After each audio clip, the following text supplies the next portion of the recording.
a black single mom, kicked out of the house by her wicked mother-in-law just days after burying her husband, was left with nothing but her child and a broken heart. Forced to start over from scratch, she struggled in silence, until a twist of fate reveals a buried truth that shattered everything. What she discovered behind a forgotten office door would ignite a storm no one saw coming. In a world where power and lies once ruled her life, she made a quiet move that flipped the script and left her mother-in-law begging for mercy. Stay tuned and watch the story unfolds. The sun had barely risen the morning Tasha Robinson's world cracked wide open. She sat on the edge of the bed in her modest, sunlit bedroom, gently stroking the curls of her 4-year-old daughter, Nia, asleep beside her. It had been a week since Andrew's funeral, 1 week since the world, as she knew it, had collapsed beneath her feet. Andrew Whitmore was more than her husband. He had been her safe place, her cheerleader, her partner in everything. He was the one who called her queen when she felt broken, who stayed up late helping her with Nia's midnight fevers, who worked extra shifts at the engineering firm to buy their home in the quiet part of town with the porch she had always dreamed of. They were building something together. That house wasn't just walls and floors. It was the late-night dance parties in the kitchen. The crib Andrew had painted lavender with his own hands. The photos lined up along the hallway. Wedding pictures, baby milestones, quiet smiles. And now he was gone. The car accident had been sudden and brutal. A rainy night, a speeding driver, and a phone call that had splintered Tasha's heart forever. Grief clung to her like a second skin. But through it all, she kept telling herself one thing. At least Nia and I are safe. At least we still have the house. But that illusion was shattered the moment Margaret Whitmore showed up. Tasha hadn't expected warmth. Her relationship with her mother-in-law had always been strained, layered with unspoken judgment and awkward family dinners. Margaret had never truly accepted Tasha, and though she never said it out loud, Tasha felt the undertones in every stiff hug and clip conversation. Still, nothing prepared her for the moment Margaret handed her the envelope. She stood in the living room, pearls around her neck, her silver blonde hair pulled into its usual tight bun, posture as rigid as her tone. "I'm afraid Andrew left everything to me," she said, her voice devoid of sympathy. Tasha blinked. I don't understand." Margaret's expression didn't flicker. "The house, the savings account, his personal effects, all transferred to me, as per his will. I'll give you until the end of the month to find somewhere else." The room spun. "Margaret, that can't be right. Andrew would never. He bought this house for our family. You can speak with his lawyer if you like," Margaret said, her voice cold, almost rehearsed. "But the documents are clear. This is now my legal property." Tasha felt something unravel inside her, grief colliding with betrayal, confusion flooding in where hope had been just moments before. She wanted to scream, to demand answers, to find her husband's voice somewhere in all of this madness. But instead, she nodded slowly, biting the inside of her cheek to keep the tears from falling in front of the woman who had just robbed her of the last thing Andrew had given her.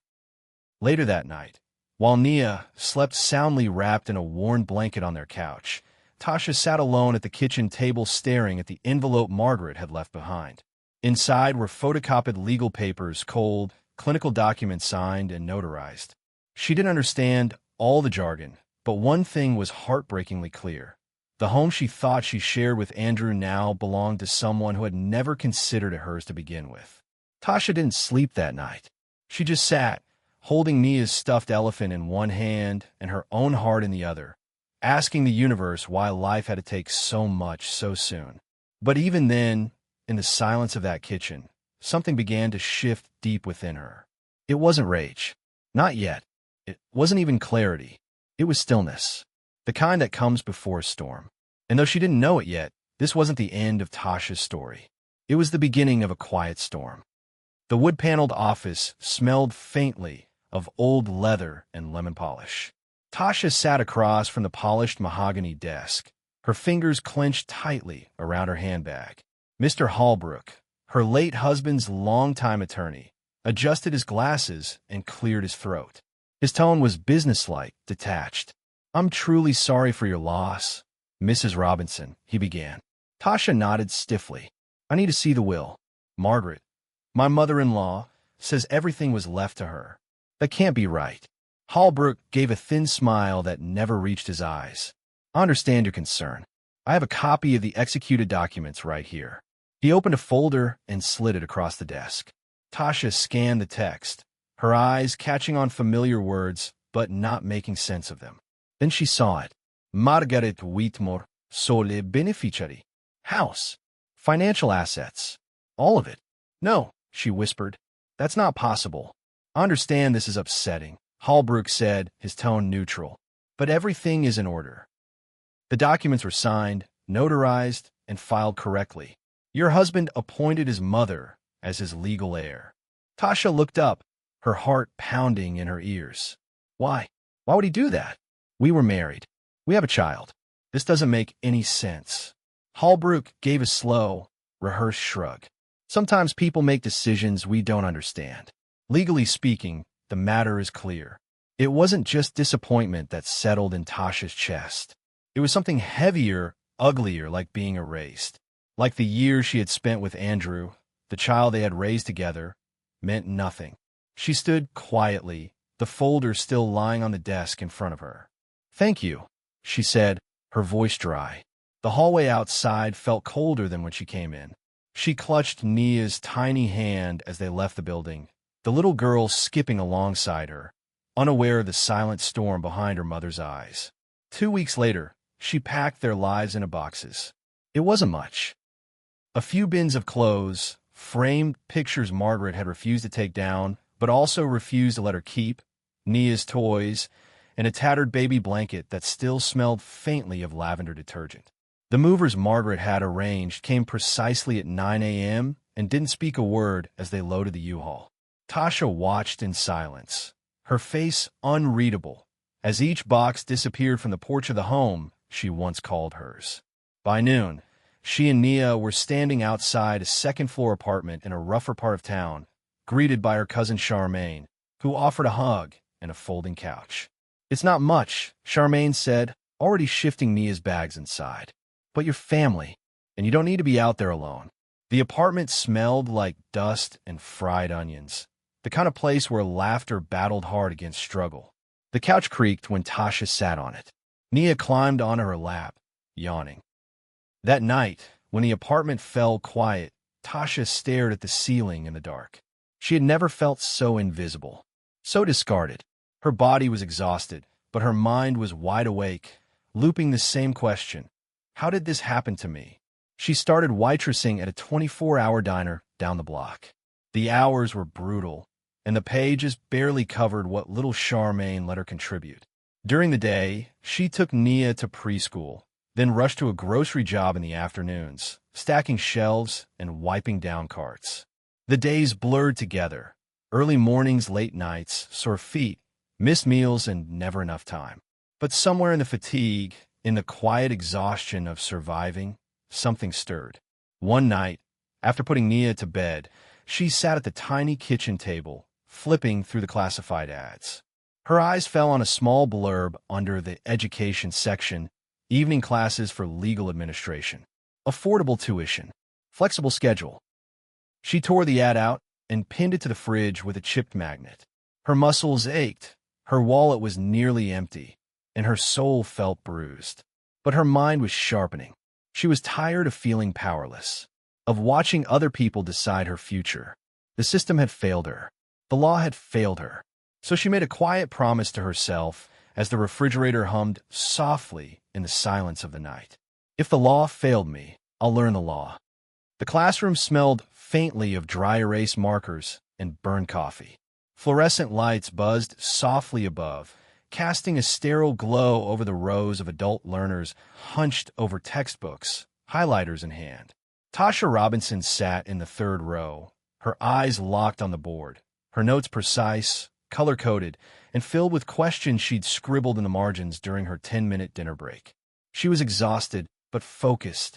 Each night, after her shift at the diner, after walking Nia home from her cousin's, after story time and lights out, she swapped her apron for a binder and caught the bus to the Community Legal Institute across town. Her classmates were older, worn thin by life just like her, but Tasha stood out, not just because she was younger or because she was black in a room that was mostly not, but because there was something burning in her. Not just interest, not even just ambition. It was purpose.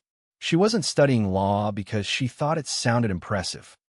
She was doing it because the law had been used against her, because she'd looked injustice in the face and couldn't fight back. Not then, but now. Now she was learning the rules. She was learning how to win. She studied on the bus, at work during slow hours, and sometimes by flashlight when Nia was asleep beside her. She missed birthday parties, gave up weekends, and let the world shrink to 2 points: survival and success. Her grades stayed high. Her professors noticed. Her classmates asked her for help. Even when her hands trembled from lack of sleep, her voice never did. 2 years passed like this. Nights, tests, daycare struggles, and careful budgeting. The day she walked across the stage at the downtown auditorium to receive her paralegal certificate, she didn't wear the standard black heels. She wore the same boots she'd worn to work every day.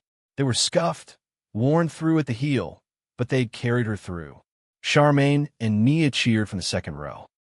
Nia held a handmade sign with crayon hearts that read, "Go Mommy." Tasha held back tears.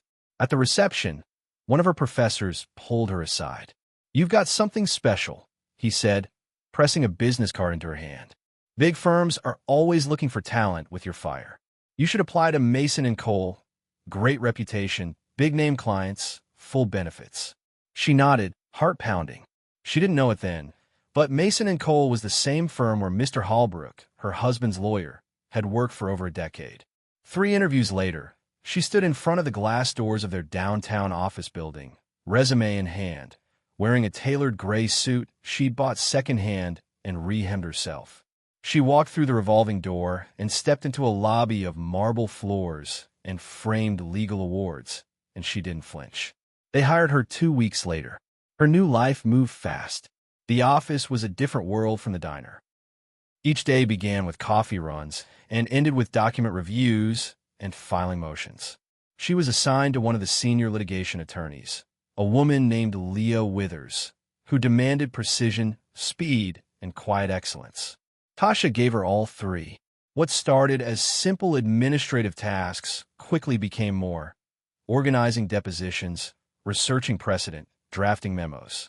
Her work spoke for itself. Within 6 months, her cubicle was moved closer to the main wing. Her name began to circulate in departmental meetings. One afternoon, while collecting files from the records department, she overheard 2 partners discussing a client dispute. She flagged the error in the contract nobody else saw. That new paralegal, Robinson, she's sharp. Tasha didn't smile. She nodded quietly and kept walking. She passed the firm's memorial wall one day and paused. A framed portrait caught her eye. Familiar, unexpected. Arthur Holbrook, senior partner emeritus, deceased. Her breath caught for just a second. She hadn't known. She hadn't even realized this was his firm until that moment. She stared at the picture. The same man who had once looked her in the eye and told her she had no place in the house her husband built. She stood still, but only for a moment. Then she turned and kept walking. She was no longer the woman begging for answers. She had become the woman who knew where to find them. She had risen from the ashes of her heartbreak, not just to rebuild, but to rewrite the story. And she had no idea how fate was about to turn. The email came on a rainy Tuesday morning. Subject: urgent staff assignment, estate clearance. Tasha read it twice. Arthur Holbrook had died suddenly of a heart attack over the weekend. Though she hadn't seen him around the office, his name remained mostly on archive cases and dusty plaques. His presence had always hovered like a shadow in the background of her life. Now that shadow was gone. The firm needed his office, and files cleared immediately. As one of the most organized paralegals on staff, Tasha had been assigned to help close out his cases and sort through client records. She hesitated for a moment, staring at the screen. Her chest tightened, not from grief, but from something older, deeper. The memory of his voice, cold and certain, telling her there was nothing Andrew had left her. Now she would walk into his private space. By mid-afternoon, she stood at the door of his office. It hadn't been touched since his death. The blinds were still drawn, the lamp on his desk still plugged in. Time had frozen between these walls. Papers, boxes, dusty volumes of estate law lined the shelves. She pulled on latex gloves and got to work, methodical, efficient, detached. She sorted files by year. Client names she didn't recognize. Trust settlements. Corporate advisories. Most were routine, until she found the cabinet. It was tucked behind a leather chair in the back corner, metal, unassuming. On the label, faded in pen, inactive estates. She knelt, tugged the drawer open. Dust floated in the afternoon light. There, buried between manila folders, was a single beige file. Her breath stopped. Andrew Whitmore. Tasha's hand trembled as she reached for it. It felt warm, somehow, heavy, as if the universe had been holding its breath and was finally ready to exhale. She opened it. The papers inside were crisp, neatly clipped together. The first page bore the heading, Last Will and Testament of Andrew Whitmore, dated 3 months before his death. She skimmed, eyes darting line by line. I, Andrew Whitmore, being of sound mind and body, do hereby bequeath all of my assets, including, but not limited to, real property, financial accounts, personal possessions, and business interests, to my wife, Tasha Robinson Whitmore, and our daughter, Nia Whitmore. Her knees buckled. She sat hard on the floor, the folder clutched in her hands. He hadn't left her behind. He hadn't abandoned their daughter. He had done the exact opposite. He had ensured everything was meant for them. And someone, Holbrook, had hidden it. Her tears came fast, hot, angry. 3 years. 3 years of scraping by. 3 years of couch hopping, stretch-marked dignity, and quiet, righteous suffering. 3 years of her daughter growing up without knowing the warmth of her father's home. Of Tasha believing she had been cast aside by the one man she trusted most. She pressed the paper to her chest, the dry weight of it grounding her. Andrew had never meant to leave her with nothing. Her fingers curled tightly around the will, the paper crinkling under the pressure of rage and vindication. He had trusted someone to make sure his final wishes were honored. And that someone, Arthur Holbrook, had betrayed him, betrayed them both. And now he was dead, gone with his secrets, never to answer for them. But his file had survived. His truth had survived. Tasha sat in silence on the floor of the dim office, surrounded by forgotten estates and legal ghosts. But in her lap was no ghost. It was a key, a crack in the wall, a path out of the pain she had been forced to carry. She wiped her eyes and stood slowly, cradling the folder like something sacred. This wasn't just paper. It was proof. Proof that she had been right. Proof that she had been wronged. She slid the file into a protective case and closed the cabinet. Her movements were no longer hurried or routine. They were deliberate, measured. She wasn't a woman clearing a dead man's office anymore. She was a woman stepping into the beginning of a truth that had waited far too long to be found. Tasha didn't sleep that night. She sat in the corner of her bedroom, the beige folder open on her lap, the original glowing beneath the soft light of her desk lamp. She had read the words so many times they were etched into her mind like scripture. The signature, the dates, the witnesses, all there. Solid, legal, undeniable. At sunrise, dressed in a black blazer and her best jeans, she walked into the offices of Mason and Cole with a fire behind her calm eyes. Her heels clicked down the marble hallway with purpose. Clutched in her hand was the folder. It felt heavier than it had the day before. Heavier now that she knew what it meant. She requested a private meeting with the firm's managing partner, Elaine Crawford, a woman known for her precision and zero tolerance for internal misconduct. Elaine had always carried herself like a judge in a courtroom, stern, neutral, unreadable. But as Tasha laid the file on the desk and explained, carefully, calmly, clearly, Elaine's gaze sharpened. They reviewed the contents together.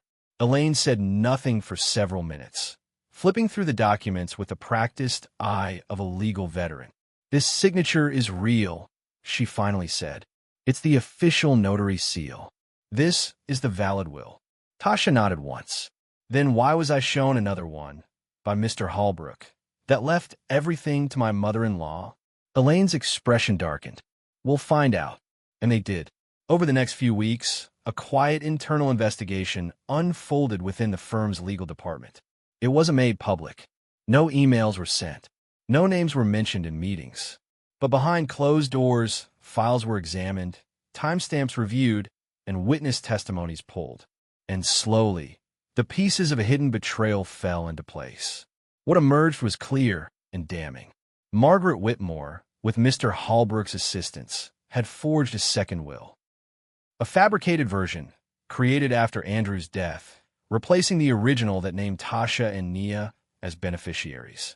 Holbrook had used his access and authority to hide the real document and register the fake one through legal channels that wouldn't raise suspicion.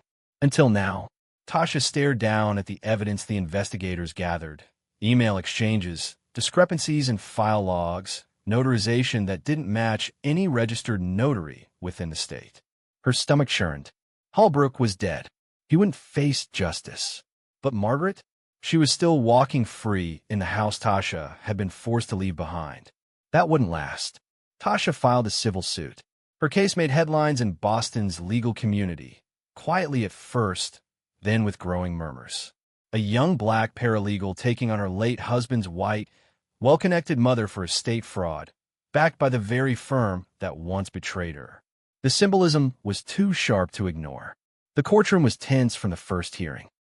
Tasha sat beside her attorney, stone-faced and poised, while Margaret fidgeted across the aisle in a tailored suit that suddenly looked too expensive on someone who was losing ground fast. The opposing counsel tried to delay, to minimize, to argue confusion. But the evidence spoke louder. Witnesses testified. Experts weighed in. And then came the final day. The judge, a composed woman with gray curls and clear eyes, didn't mince words in her ruling. The court finds that the original will of Andrew Whitmore, dated and signed legally, names Tasha Robinson Whitmore and her daughter Nia as rightful heirs. All subsequent documents presented by Margaret Whitmore are found to be falsified. All assets, including the home, savings accounts, and property holdings, are to be returned to the rightful beneficiaries immediately. Margaret gasped. Her shoulders sagged. Her mask cracked in real time. Tasha didn't smile. She didn't gloat. She only looked down at the small hand squeezing hers. Nia's hand, and closed her eyes in quiet relief. Within days, the court order was enforced. The house was vacated. Margaret was evicted. Tasha stood once again on the porch she had once been forced to leave, her daughter at her side. But this time, the keys jingled in her hand. Justice had finally come. And yet, it wasn't the end. The house was quiet again. Not the kind of cold, heavy silence it had once known. The kind that hung over Tasha's head like a storm cloud in the days after Andrew's death. But a soft, living quiet. The kind you heard when peace was finally beginning to breathe again. The late afternoon sun poured through the wide windows of the sitting room, catching flecks of dust in the golden light. Nia was sprawled across the rug, crayons scattered around her as she hummed to herself, working on a drawing of the house. A child's version, complete with curly smoke coming out of the chimney and hearts floating in the sky. Tasha stood in the kitchen, barefoot, stirring a pot of soup. The aroma of simmering herbs, garlic, and lentils filled the air. Behind her on the counter were tulips, real ones, not the silk flowers Margaret once insisted on placing in every room. Tasha had picked them out herself at the market earlier that week. It was her house again now. She didn't need anyone's permission. The rooms had changed. Bit by bit, she was peeling back Margaret's sterile taste. The white curtains were replaced with warm earth tones. Framed photos of Andrew and Nia were back where they belonged, on the mantel on the stairwell wall in the hallway. She hadn't erased the pain, but she had reclaimed the joy. And with each picture hung, each room painted, each laugh shared with Nia, the house was beginning to feel like home again. She had just finished setting the table when it happened. A knock at the door. Not loud, not urgent, just unexpected. Tasha frowned. She wasn't expecting anyone. Nia paused in her coloring, looking up at her. "Who's that, Mommy?" "I don't know, baby. Stay right there." She walked to the front hallway slowly, drying her hands on a towel. The knock came again, this time softer. Tasha's heart beat a little faster. A part of her already knew. Before she even touched the doorknob, something deep inside told her. She opened the door, and there stood Margaret Whitmore. But this wasn't the poised, pressed, proper woman who had once thrown her out of this house with legal documents and a smug smile. No, this woman looked like a ghost of herself. Her hair was unkempt, pulled into a loose bun with gray streaks poking out. Her blouse was wrinkled, her coat too thin for the weather. She wasn't wearing makeup.